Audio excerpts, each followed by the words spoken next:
It's not so much just because, they're fat.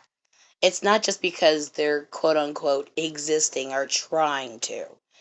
It's because they're trying to push a narrative that is false. They are trying to make themselves feel better about something that they know they really shouldn't be feeling good about. But because they refuse to do anything about it, and because that requires effort, they don't want to do that. And instead of admitting that they just want to be fat, they don't want to have to try to watch what they eat. They don't want to work out. They don't want to put anything into it. They don't care. They start lying about things that, about studies, research, anything they can find to fit what they're trying to say. And it's not, they're not evil or bad people. They're just really misguided. Obviously, some emotional issues there. And they just refuse to get help. And instead, they'd rather poison other people with their toxicity instead of get help. But, hey, that's just my opinion. How do you understand the term mid-size? Okay, I have been thinking about this since I saw a size 8 designer describe herself as mid-size. And it was like, you wear a size 8. You can shop anywhere. You do not. I have met some narcissistic people in my life. You do not need a special description for your body. You're straight size. Be straight size. And it feels a bit like people that cling to the term mid-size, especially if they wear under a size 14, really are. And why does it even matter? Why? Why does that matter at all? I mean, come on. Doing the size washing equivalent of leaning forward and pointing out how their body has rolls as a way to align themselves with the oppression of fatness without actually having to be fat. And to be honest, for the most part, I don't really care how people describe their bodies.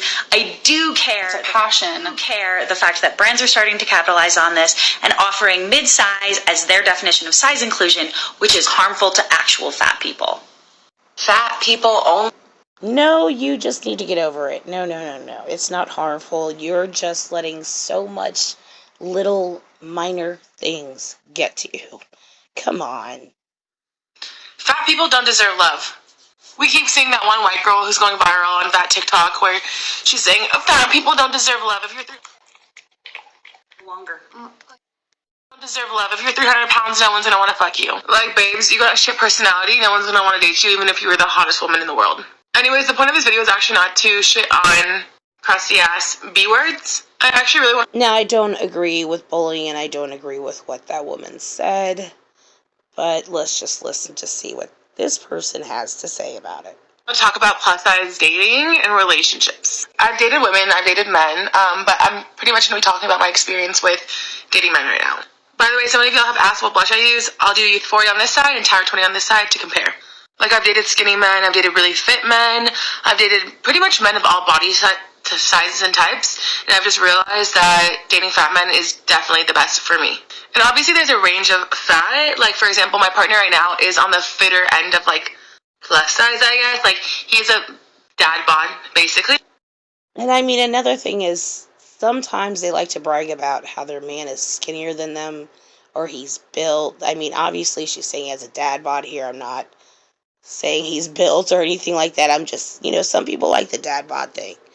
But, I don't care either way.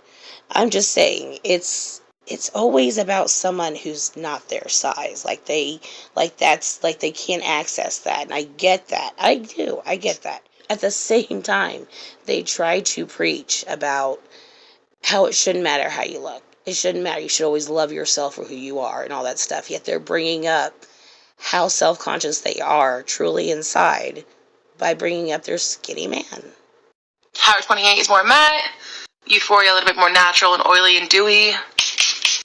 Anyways, I've never had any problems dating because, one, I'm pretty, and yes, I'm fat and pretty. Those two things are not mutually exclusive. And two, I always date men or go for men who I know are not going to make me feel bad about my body. And for me, those are just typically men who are on the bigger side of the spectrum in terms of sizes because, frankly put, That I do agree with. I have dated bigger men. I feel like not only that, but they don't have an ego. I've dated, the same thing. big guys and small guys, muscular guys, whatever. And I found to be, the most genuine people were the guys leaning towards the bigger side. And I'm not saying all guys who are athletic and skinny are assholes. I'm definitely not saying that. I've met some wonderful guys in my time. But the ones who were definitely egotistical were the ones who were like muscular, and they were cute and they knew it. Get it. They understand what it's like to have body issues. And not having to explain myself is literally the best thing ever. Like, it's just so comforting that on a personal level they get it. And so that's why I'm just automatically attracted to men who are on that bigger end. Anyways, this is not me saying that there should not be inter-size relationships, because that is not what I'm saying at all. I'm just saying from my own experience as a plus-size woman, I've loved dating other plus-size people. So if you're a plus-size woman who's had negative experiences dating straight-size individuals, maybe take a ride on the plus-size terrain. And on that same note, if you're a plus-size woman who wants to go for a straight-size guy, but you're scared that he won't be able to pick you up, or it doesn't mean just because somebody doesn't prefer a large person doesn't mean they're against. Doesn't mean they hate you or they wish you ill will. It's just a preference. It's just a preference. People are allowed to feel that way. It's just who they are as a person. And that is okay. You won't fit into his hoodies. They know what fits them as a person.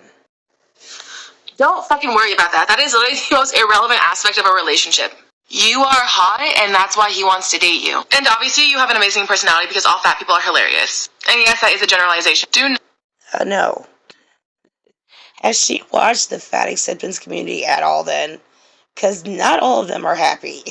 At least from what I gather, I've seen a lot of angry people. No comedians here. They were mad. Not second guess yourself or your worth. To sum this video up, don't wait until you lose the weight to start dating. Unlike what that white girl in the beginning of this video said about fat people, please always remember that at any size, you are deserving of love. So I agree. Don't ever wait for something to happen in your life. Don't ever wait for love. Don't ever, that to me sounds dumb, but at the same time, watch out, look out, keep your eyes open. Don't put your heart completely on the line yet. You gotta watch with people nowadays. Social media depicts this totally different person than who you meet in real life. if you want to, go date a fat person, go date a skinny person, just go push yourself out there and don't let your weight hold you back from that. Self-love is definitely the best love, but getting laid is also... Self-love is good. It's good. It's good to be happy about who you are. But it also means taking care of your health. Self-love, I can't even talk, is also about your health. I am so sorry, guys. My voice has been like this for a while, and I wanted to record a while ago, but we've also had some family issues coming up, so I'm trying. I wasted years of my life. Oh no! Of my life trying to convince people that I was the exception to their fat phobia. I knew the stereotypes were that fat people are lazy, sloppy, and stupid, and so I devoted all of my energy to proving that I was hardworking, meticulous, and intelligent. But it never mattered. And even though I have all of those qualities, working so hard to make them visible all the time never changed the minds of people who were committed to othering me. It never made them accept me instead. I wasn't helping myself or other fat people by working to be seen as in compliance with an oppressive and incorrect belief system, because ultimately all it did was validate their stereotypes, not my worthiness. If you're interested in taking the next step and learn... Well, not only that, but I'm sure you had the same attitude about things as you do now. Doesn't matter how smart you sound. When you talk about this and try to be smart, you're not going to come off as intelligent whatsoever. Learning more, check out my course, Healing the Wounds of Fat Phobia and Learning to Take Up Space, which is available on the Dive-Thru app. I wasted years learning to take up space? And that the word fat liberation comes to mind. Who is stopping you? I mean, you're already there. I mean, right? I think because we talk about body image and fat phobia together so much, we sometimes... I want to lose weight so bad. We sometimes forget those are separate things. And it is actually exhausting being... Being someone who talks about anti-fatness frequently, to have those conversations be misunderstood and derailed into being about body image. When I'm talking about systemic anti-fatness, I am not talking about how I feel about my body. I love my body with the best of them, but I cannot love my body out of employment discrimination or medical discrimination. I can't love my body because it's common sense now. People have been working for a very long time and they have been logging everything for a very long time. So it's not just one person's opinion against everybody. Well, yours against everybody, really. It's just common sense. It's just fact. When you have too much fat on your body, it holds you back. It hurts you. It's not good for you. I mean, I feel like this is such basic information, and how they're still not getting it's like it's just for attention. That's all it is. It's gotta be. It can't be serious. into equal pay or equal access to health care. Fat people live in a world that pays us less, charges us more, denies us health care, openly ridicules and excludes us. And you know how to fix that. You know how to fix that. Yet you refuse to. You outright refuse to. Because it is possible. And that's what you don't want to admit. It's very possible. You just don't want to. And then tells us the solution is to love our bodies. But it's not. The solution is to give fat people access to the same rights, resources, and services that thin people get without question. The solution is activism and policy change. To that girl that I recorded, I shouldn't have recorded her or bleeped out her face like y'all did. I'm not a liar. But it was not for a fat shame. It was more or less because I was mad at the fact that I could not eat anything and was starving. Like literally starving. My friend called me on the phone and I was in tears because I was so hungry. So I don't know the whole story here, but apparently she reacted to this woman in the corner. And it wasn't a good reaction. It was borderline bullying, obviously. But at the same time, it's becoming such a big deal online, this fat acceptance stuff, that people really aren't caring what they say anymore. And I feel like this woman obviously shouldn't have said what she said, but at the same time, I understand her frustration. I understand because she sees it all the time. And if you listen to her, well, let's just see what the rest she has to say. I wasn't making fun of her weight. You called her to your tongue, Tilly. That's what I'm saying. Y'all have the video confused. I was angry at If that's the only thing she said, though, really? I mean, yeah, no, that wasn't right, but I'm assuming this person down in the corner here isn't a, angel either. If, obviously she's reacting to her and she's asking why is she so mean? Yeah. I mean, I don't see these people, they think it's okay to say anything. That it's their safe space, that nobody's going to say anything back to them, that they're not allowed to. It's the internet and it's TikTok at that. Come on. Use your brain. If you don't want people talking about it, you don't want it out there, don't mention it.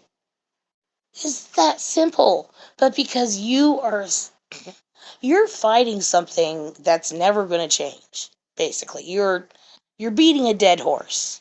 Nothing is going to, if anything, it's going to get worse. A lot worse. You guys are messing with the internet. And you're making this stuff public. It's going to get worse. Way worse. It's not going to get better. I almost feel bad for this chick because she's defending the fucking self. And it's for nothing. It's the internet. Then don't post it. Don't put your shit up there then. Stop. Oh my god.